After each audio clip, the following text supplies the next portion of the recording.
Did it on Monday, did it all again on Tuesday. We be making yeast on Wednesday, on Thursday and Friday and Saturday, with you on Sunday.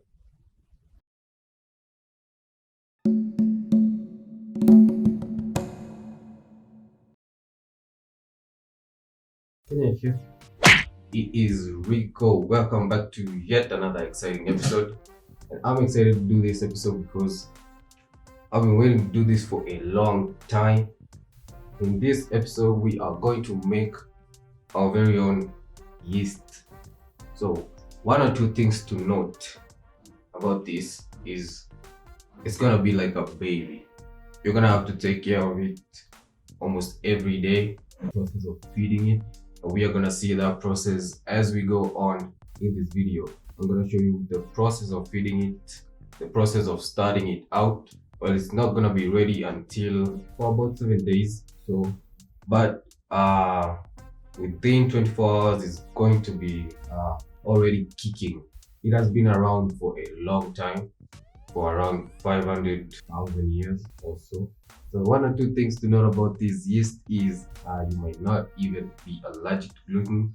Not my words, I've said might not be. Anyway, you might not be allergic to gluten. If you take a closer look at your normal yeast, it has yeast and some other ingredients, ascorbic acid, carbotium, what?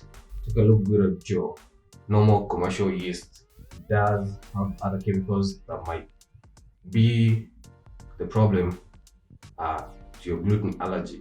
So this might be a good idea for you to try. You can go ahead and try it at home. That way you are well aware of what is going into your bread. So we're going to use this yeast to make a number of things. We're going to use it to make bread. We're going to use it to make sourdough donuts. Anything that uses yeast, we're going to try. We're going to experiment. So it's very exciting. And let's get it started. So I've said that this sourdough starter is going to take a few days to make. So it's a good idea to have a notebook so you can note down everything you do so you don't forget. The other things you need to have that are very important is a scale. You need to note down and weigh everything that you do. So the first thing to do is to measure ingredients, and you can go and have a look at all the ingredients that are used and the process in my website below. I'll leave a link. So the first thing to do is to measure your ingredients. So you need 50 grams flour and 50 ml water. And once that is done, you mix it up, and that is it. You make sure it doesn't have any clumps in it and it's well mixed up. So the other ingredient is time. So the only other thing you need to do is to leave this for around 12 to 24 hours. The bacteria are going to start developing and start eating the protein from the flour. So I have a place I'm going to place mine. This is where my baby is going to stay.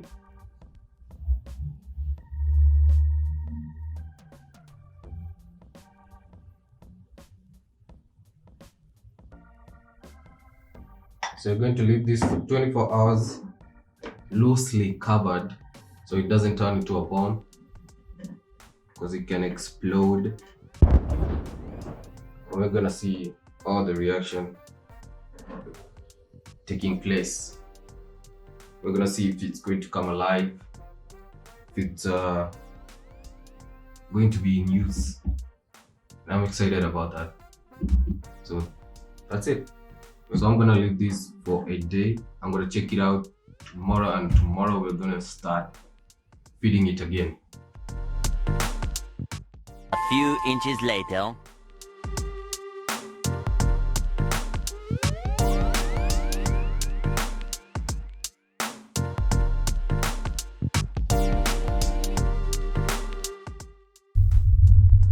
Good morning, everybody. It is day 2 of our baby project, and we are going to check on our baby, see how he's doing, feed him, and let's do that. So as you can see, guys, I've only left this for around 24 hours, and this is what you want to see. It's all nice and bubbly. That's a good sign that it is active and kicking. Our baby is alive. A little bit of water separation, but that is not an issue. You're just going to have to stir that back in.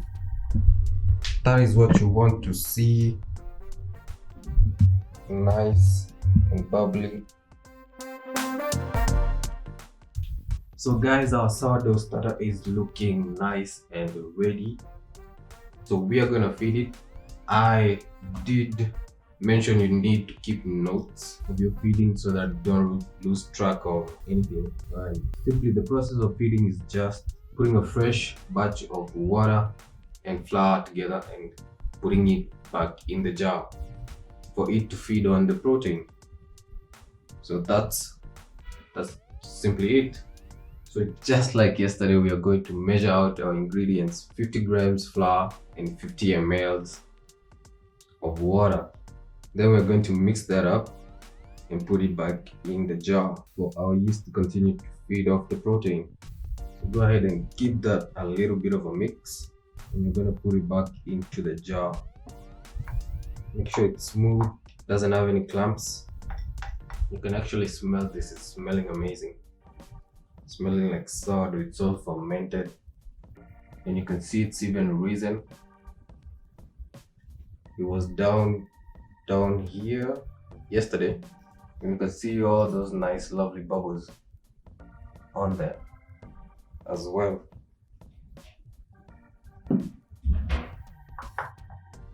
So go ahead and put this inside.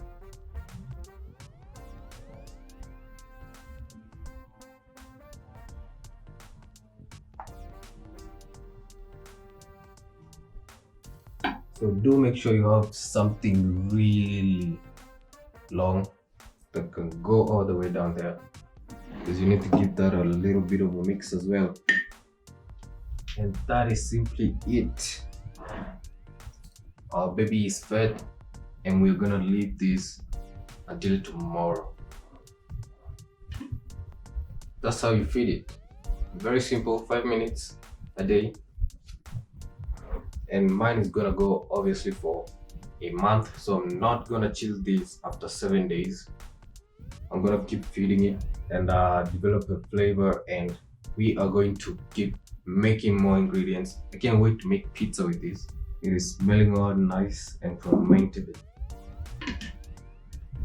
loosely covered, and that is it. Check on it tomorrow.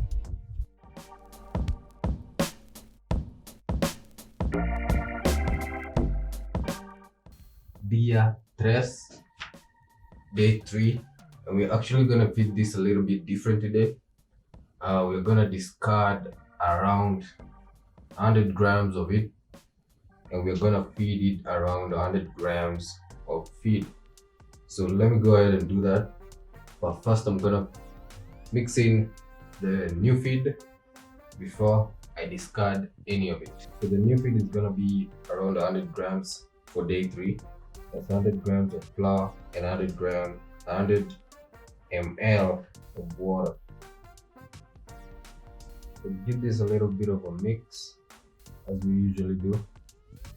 And once that is all well mixed up, you need to discard or throw away around 100 grams of it, of your fermented starter already.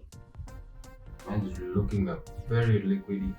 I'm not very sure about it, but we're going to see once we give it the feed. So that's 100 grams. We're going to throw this away. What is left here, we're going to put in the new feed. And then I'm going to wash the jar and put it back in. give it a good mix. Now, once your jar is clean, you can go ahead and put back your baby in the jar. And that is it for day 3 of feeding. Loosely covered lid as usual. And you're gonna leave it for 12 hours or 24 hours. Then you're gonna feed it for the 4th day. So we're gonna check on this tomorrow.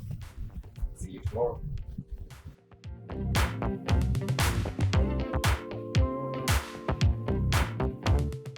Meanwhile. And it is day 4, and we can see up to where it risen, and now it's starting to come down. That's a good indication that it is hungry and we need to feed it. This is day 4. I'm loving the activity. The smell in the kitchen is amazing. It is very yeasty here. You can see all the beautiful activity happening inside.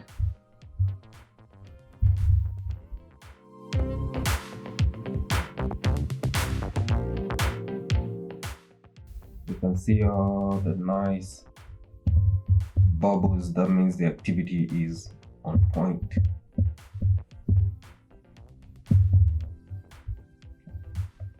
And I'm loving the smell. It's smelling like beer.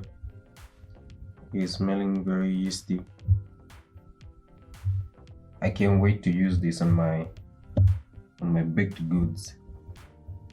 It's going to have a tremendous amount of flavor.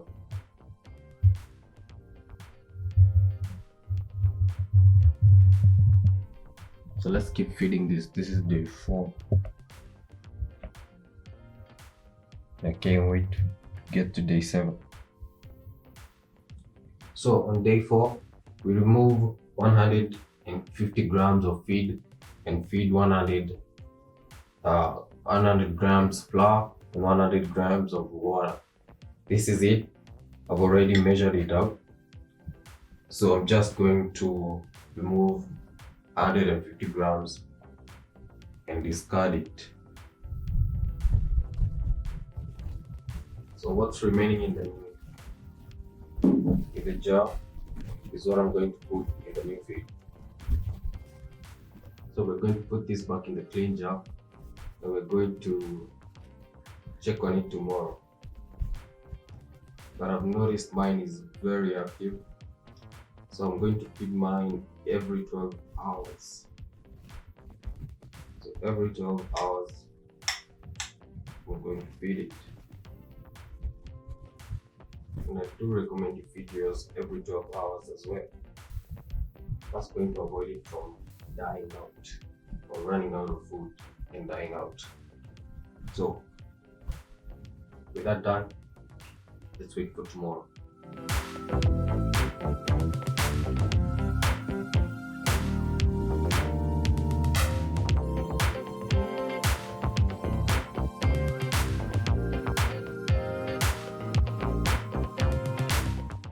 Eventually.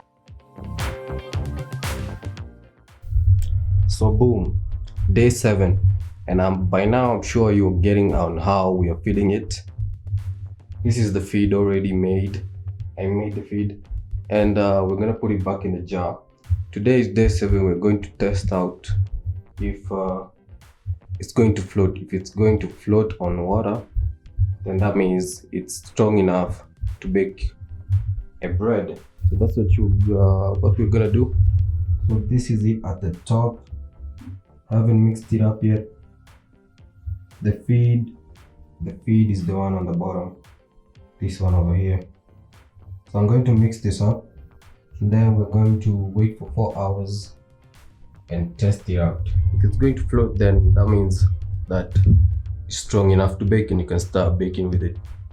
But for me, I'm gonna continue feeding it for a few more weeks before I start using it. So do stay tuned so I can show you how to use this type of yeast. So I'm going to mix this up. This smells like beer. Actually, the first thing I'm gonna make with this is a pizza. I'm gonna try and make a pizza crust with this. So do stay tuned. Subscribe. So back in the jar, and it's really grown up. Loosely covered lid. We're gonna wait for 4 hours, then test it out. Okay, so after 4 hours, you can see it has really risen. There's a lot of good activity going on. So we're gonna do a float test, and then we're gonna transfer it to a jar, another jar. This is a bigger jar, where it's going to be stored for ever and ever and ever and ever. And remember that the last day ratios are the ones that you're going to use from here on out, going on forever. We're gonna do a float test with this, and then if it floats, we're good. We're gonna transfer it to a jar, a bigger jar with a fancy name on it. Baby gluten. That's what I've decided to name mine. And this is what it's gonna be. So let's do a float test with this one. Right in here. I know it's overkill, but if you're gonna float, better do it in the ocean. Okay, so here we go. If it floats, that means that it is strong enough to bake breads with it. So let's get a dollop of it and put it on.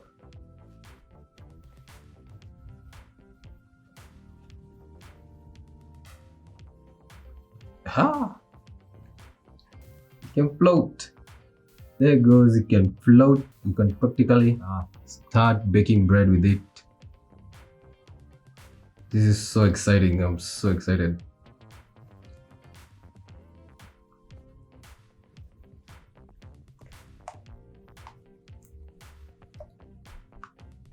And you can see mine is quite strong because I'm dipping it down and it's still floating.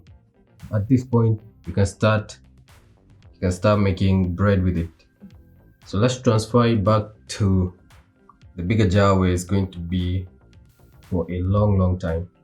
Mine can float, so that means it's healthy. It's practically ready for the baking world. So I'm gonna transfer mine to the big jar where it's going to live for the rest of its life. It can stay in here for years and years and years, as long as you keep feeding it and take care of it. That's why it's a baby. For the measurements and how I conducted my day-to-day activities with this starter, you can go ahead and check it out on my website below. I'll leave a link in the description. So for now, let's just transfer this to the new home and subscribe, because I'm going to show you on how to use it, and we are going to make a lot of things with it. And that is it. We have made our baby gluten. It's in a loose jar. Don't make this tighter. This is going to turn into a bomb. And we're going to be using this to be making our big products as we go on in the show. And by the way, at this point, day 7, you can go ahead and put it in the fridge. Feed it once a week or twice. I do recommend you feed it twice a week. It doesn't weaken over time. So do subscribe. Thanks for watching. Go ahead and make yourself your own yeast at home. Like, share, and subscribe if you've liked the video. I'll see you in the next video. Kenyan Chef, I'm out.